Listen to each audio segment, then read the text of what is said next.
الحمد لله الذي خلق الموت والحياة ليبلوكم أيكم أحسن عملا وهو العزيز الغفور. أشهد أن لا إله إلا الله وحده لا شريك له وأشهد أن محمدا عبده ورسوله. اللهم صل على سيدنا محمد وعلى آل سيدنا محمد.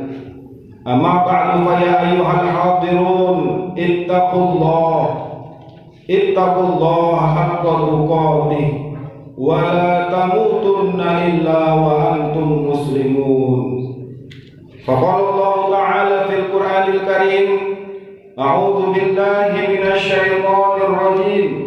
بسم الله الرحمن الرحيم. وما خلقت الجن والإنس إلا ليعبدون. Sadaqallahul azim. Ma'asyiral muslimin, jamaah sidang salat Jumat rahimakumullah. Mengawali khutbah pada siang hari yang mulia ini, marilah kita perbaharui rasa syukur kita kepada Allah Subhanahu wa taala atas segala nikmat-nikmat yang Allah berikan kepada kita, sehingga pada siang hari yang cerah ini kita dapat melaksanakan salah satu kewajiban kita sebagai umat Islam, yakni melaksanakan sholat Jumat secara berjamaah. Dan tentunya kehadiran kita di masjid ini berangkat dari kesadaran kita bahwa yang memerintahkan kita untuk melaksanakan sholat Jumat bukanlah manusia, bukanlah atasan kita, tetapi sesungguhnya yang memerintahkan kita untuk melaksanakan sholat Jumat adalah Allah Subhanahu wa ta'ala. Sebagaimana Allah surah dalam Al-Quran surah Al-Jumu'ah, Ya ayyuhalladzina amanu idza nudiya lis-sholati min yaumil jumu'ah. Wahai orang-orang yang beriman, kata Allah, apabila diseru untuk melaksanakan sholat pada hari Jumat, fas'au ila dzikrillahi wa dzarul bai', maka bersegeralah untuk mengingat Allah dan tinggalkanlah aktivitas dunia. Selanjutnya salawat dan salam kita sampaikan kepada baginda Rasulullah Muhammad sallallahu alaihi wasallam. Allahumma shalli wa sallim wa barik alaihi.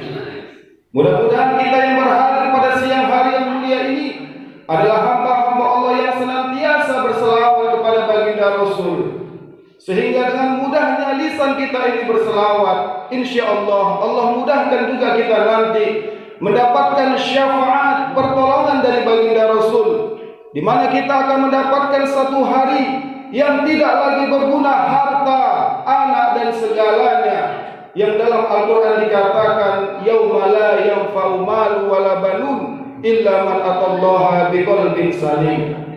Hadirin jamaah sedang salat Jumat rahimakumullah. Selanjutnya melalui mimbar ini khatib berwasiat, berpesan kepada kita semua, marilah kita meningkatkan ketakwaan kita kepada Allah Subhanahu wa taala dengan takwa yang sebenar-benar takwa, yakni bagaimana kita dalam kehidupan sehari-hari senantiasa kita melaksanakan segala perintah Allah dan meninggalkan segala larangan Allah. Karena dengan bekal takwa dalam kehidupan ini, yang mana kehidupan ini akan kita tinggalkan, dan sebaik-baik bekal adalah takwa. Allah Subhanahu wa taala mengatakan dalam Al-Qur'an, wa tazawwadu, dan berbekallah kalian, fa inna khairuz zadi taqwa. Sesungguhnya sebaik-baik bekal adalah takwa. Hadirin jamaah sidang salat Jumat rahimakumullah. Adapun judul khutbah singkat pada siang hari yang mulia ini adalah tentang perjalanan hidup manusia. Hadirin jamaah sidang salat Jumat rahimakumullah, dalam hal penciptaan manusia, Allah Subhanahu wa taala berfirman dalam Al-Qur'an surat Al-Mu'minun ayat 12 sampai 16. A'udzu billahi minasyaitonir rajim. Wa laqad khalaqnal insana min sulalatin min tin. Dan sesungguhnya kami telah menciptakan manusia dari suatu saripati yang berasal dari tanah. Tsumma ja'alnahu nutfatin min qararin makin. Kemudian kami jadikan saripati itu air nutfah, air mani yang disimpan dalam tempat yang kokoh, yakni rahim. Dilanjutkan ayat itu, ayat ke-14, Allah mengatakan kemudian air mani itu kami jadikan segumpal darah. Lalu segumpal darah itu kami jadikan segumpal daging, dan segumpal daging itu kami jadikan tulang belulang. Lalu tulang belulang itu kami bungkus dengan daging. Kemudian kami jadikan dia makhluk yang berbentuk lain. Maka Maha Suci Allah, pencipta yang paling baik. Tsumma innakum ba'da dzalika lamayyitun. Sungguh setelah itu kalian benar-benar akan dimatikan. Tsumma innakum yaumal qiyamah tub'atsun. Dan setelah itu kalian akan dibangkitkan oleh Allah dari alam kubur pada saat tibanya hari kiamat kelak. Hadirin yang sedang salat Jumat rahimakumullah. Ayat ini menceritakan proses perjalanan hidup manusia, mulai dari pertumbuhan janin di dalam rahim sampai manusia dimatikan oleh Allah dan dibangkitkan pada hari kiamat kelak. Banyak penelitian, khususnya ilmu kedokteran, yang mengkaitkan antara sains modern dengan ayat suci Al-Quran mengenai proses pertumbuhan penciptaan manusia. Dan pada akhirnya ilmu kedokteran meneliti dengan alat yang canggih menyatakan proses pertumbuhan manusia sama halnya seperti Allah Subhanahu wa taala jelaskan dalam Al-Quran surah Al-Mu'minun ayat 14 yang telah khotib bacakan tadi. Bahkan jamaah sekalian, banyak ilmuwan yang meneliti berbagai hal dalam kehidupan ini. Ternyata penelitiannya sudah ada di dalam Al-Quran. Dan pada akhirnya banyak ilmuwan yang masuk Islam karena membenarkan ayat-ayat suci Al-Quran. Jamaah rahimakumullah, kita yakin bahwa Al-Quran adalah murni firman Allah Subhanahu wa ta'ala. Dan Allah sampaikan dalam Al-Quran surat An-Nisa ayat 82. A'udzu billahi minasyaitonir rajim. Afala yatadabbaruna al-Quran? Maka apakah mereka tidak memperhatikan Al-Quran? Walau kana min indil ghairillah. Sekiranya Al-Quran itu bukan berasal dari Allah, maka sesungguhnya mereka pasti akan menemukan pertentangan yang banyak di dalamnya. Dan kita lihat setiap ayat Al-Quran tidak ada yang bertentangan, khususnya dalam kehidupan kita sehari-hari.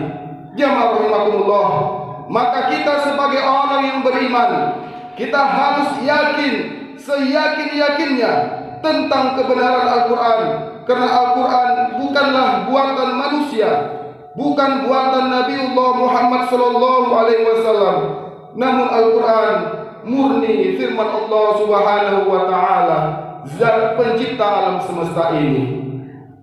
Hadirin jamaah rahimakumullah, andaikan kita tidak membaca Al-Quran, sesungguhnya tetap kita akan tahu mengenai proses kehidupan kita, yakni proses kelahiran dan proses kematian.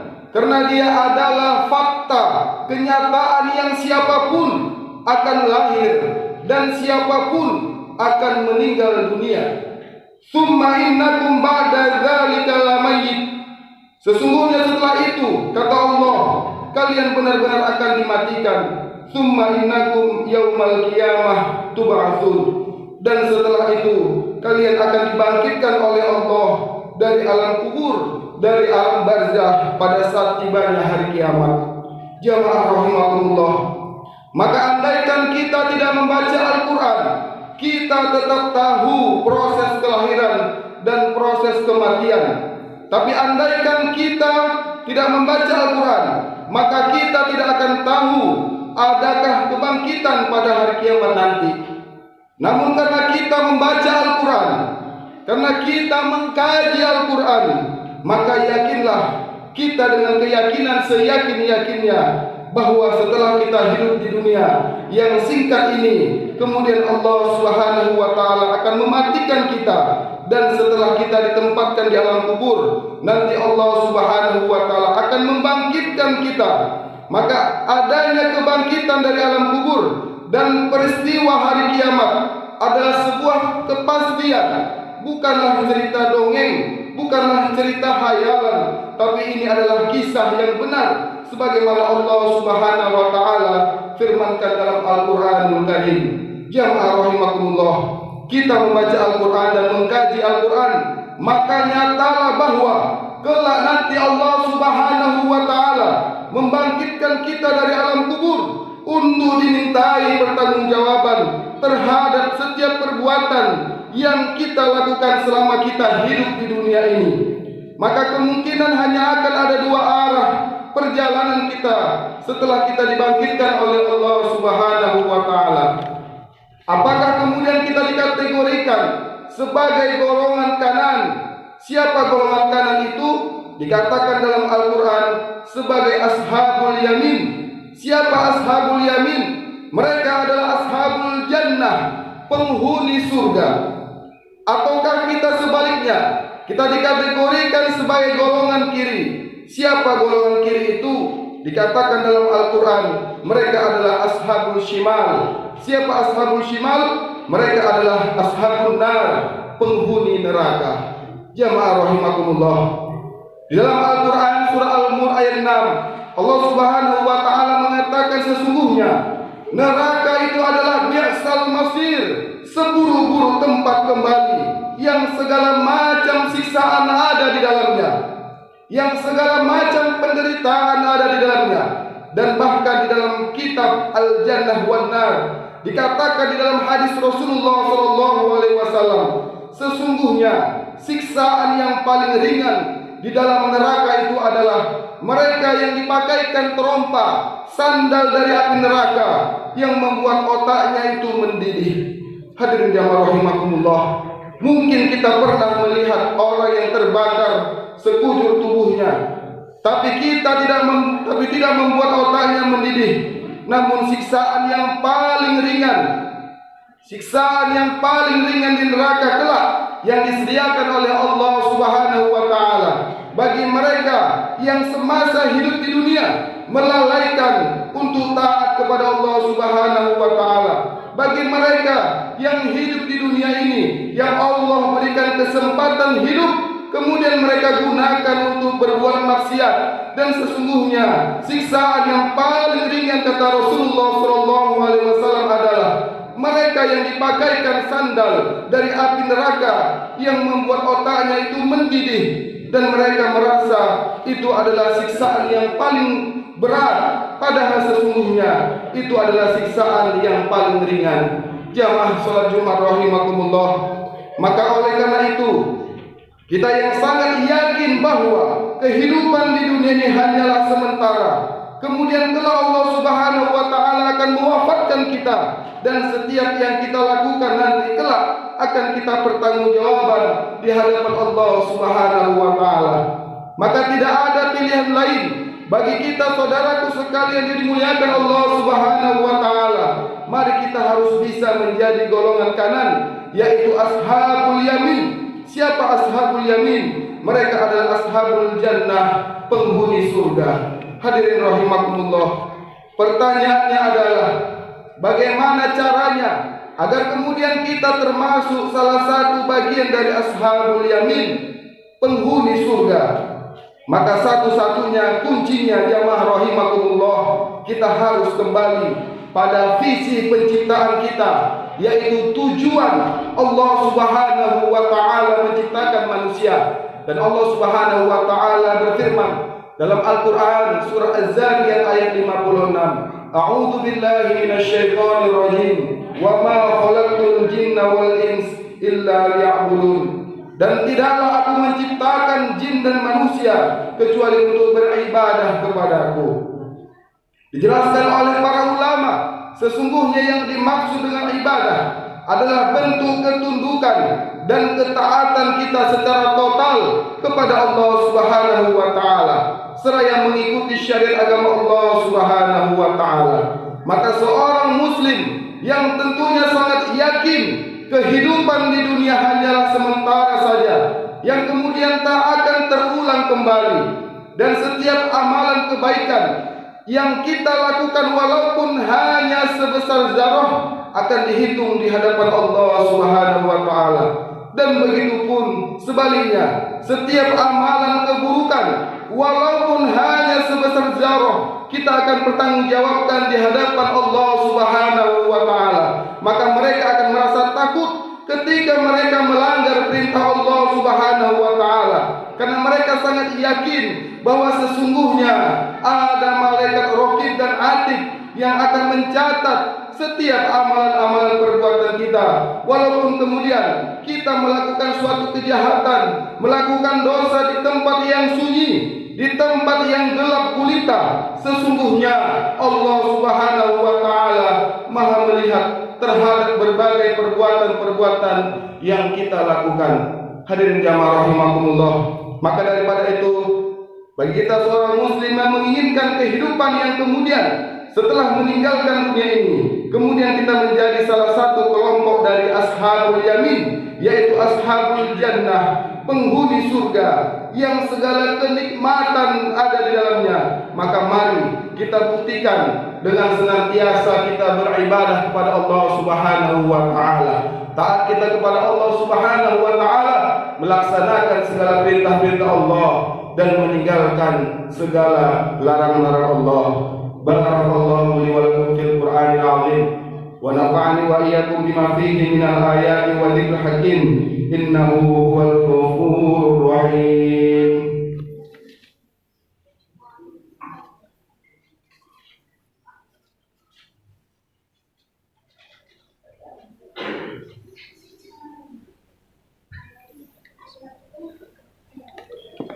Innal hamdalillah nahmaduhu wa nasta'inuhu wa nastaghfiruh wa na'udzu billahi min shururi anfusina wa min sayyiati a'malina. May yahdihillahu fala mudilla lahu wa may yudlil fala hadiya lahu. Asyhadu an la ilaha illallah wahdahu la syarika lah wa asyhadu anna Muhammadan 'abduhu wa rasuluh. Allahumma shalli ala sayyidina Muhammad wa ala ali sayyidina Muhammad.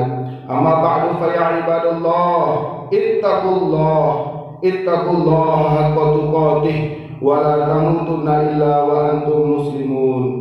Faqala Allah ta'ala fil Qur'anil Karim, innallaha wa malaikatahu yusholluna 'alan nabi ya ayyuhalladzina amanu shallu 'alaihi wa sallimu taslima. Allahumma shalli 'ala Muhammad wa 'ala ali Muhammad kama shallaita 'ala Ibrahim wa 'ala ali Ibrahim wa barik 'ala Muhammad wa 'ala ali Muhammad kama barakta 'ala Ibrahim wa 'ala ali Ibrahim innaka Hamidum Majid. Allahumma ighfir lil muslimina wal muslimat wal mu'minina wal mu'minat al ahya'i minhum wal amwat bi rahmatika ya arhamar rahimin. Allahumma arinal haqqa haqqan warzuqna ittiba'ah wa arinal batila batila warzuqna ijtinabah. Rabbana ighfir lana wa li ikhwanina alladhina sabaquna bil iman wa la taj'al fi qulubina ghillan lil ladzina amanu rabbana innaka ra'ufur rahim walhamdulillahi rabbil alamin. Ibadallah, innallaha ya'muru bil 'adli wal ihsan wa ita'i dzil qurba wa yanha 'anil fahsya'i wal munkar wal baghi ya'idukum la'allakum tadhakkarun wa la dzikrullahi akbar. Aqimus shalah. Allahu akbar, Allahu akbar. Asyhadu an la ilaha illallah, asyhadu anna Muhammadan rasulullah. Hayya 'alas shalah.